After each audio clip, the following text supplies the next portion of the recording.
Mmm, hear that? I love that sound. The sound of a new review.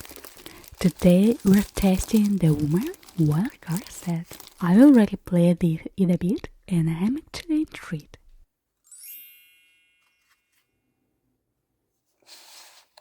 The set comes in a metal tin case with built-in mixing palettes. Inside, we get a color chart with names and numbers. Now, let's activate the paints with a drop of water. The color wakes up instantly. The pigment feels smooth and easy to pick up, almost buttery.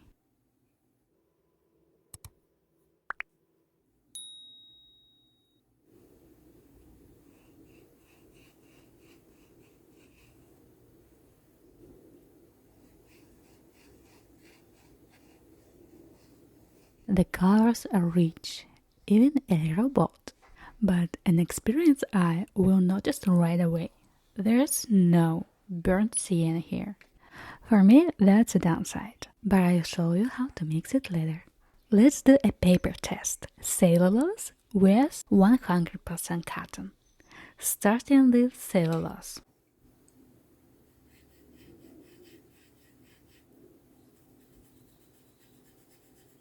Look how easily the colors spread. The paint stays more on the surface, so the gradients look bright and clean. Now on cotton.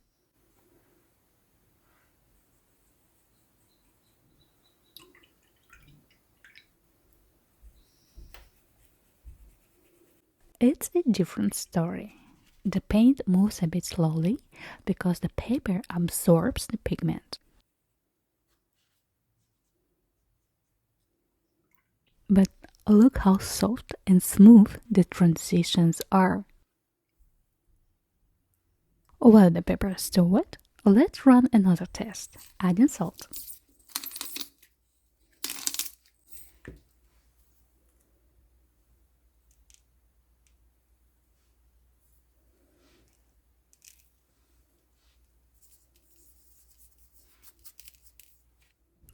And while that develops, I will move on to a wet on wet test. I'm wearing both sheets. I want to see how each paper holds moisture and handles pigment. Adding a drop of color and gently softening the edges with a clean brush. Now adding blue. On cotton, the colors blend softly and beautifully, but on cellulose, look at that brightness. The pigment spreads in these beautiful web-like patterns.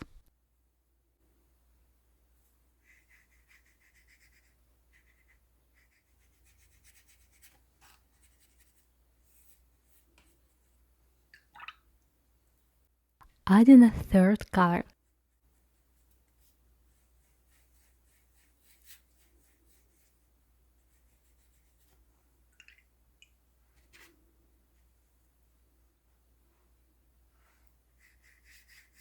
On cotton, we start to see depth. On cellulose, the colors keep moving and flowing.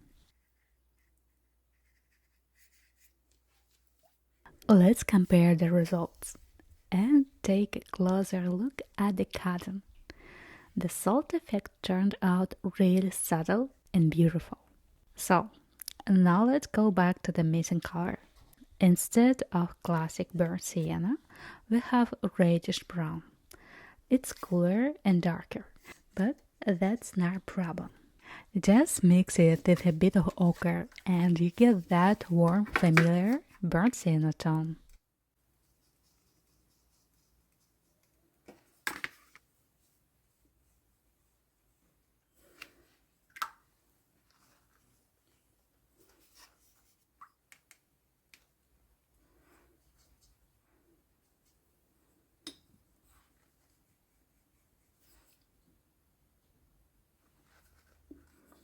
And if you create a gradient between these two, you can build a whole range of beautiful earthy colors.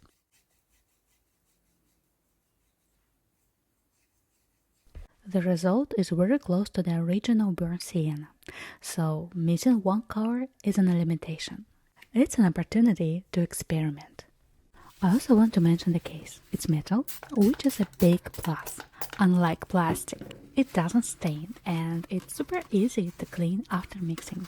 The inner tray is removable, which makes it easy to rinse under water or use the lid as a mixing palette. The pens stay in place, but they're easy to swap out. If a color runs out, you can replace it in seconds. So overall, I was pleasantly surprised. The colors are vibrant, lovely, and especially beautiful on cellulose paper. Just one tip: use a bit less pigment on cellulose, so the layers doesn't get too heavy. Yes, there's no burnt sienna, but as you saw, it's easy to mix, and honestly, this mint case such a satisfying little detail. I'd like to recommend this set if you love bold, vibrant colors and enjoy working on cellulose paper. Thank you so much for watching. Let me know in the comments, what do you think about these paints? If you want to try them, I've left a link and discount code in the description. And in the next video, we'll paint a soft watercolor card using this set. See you next time.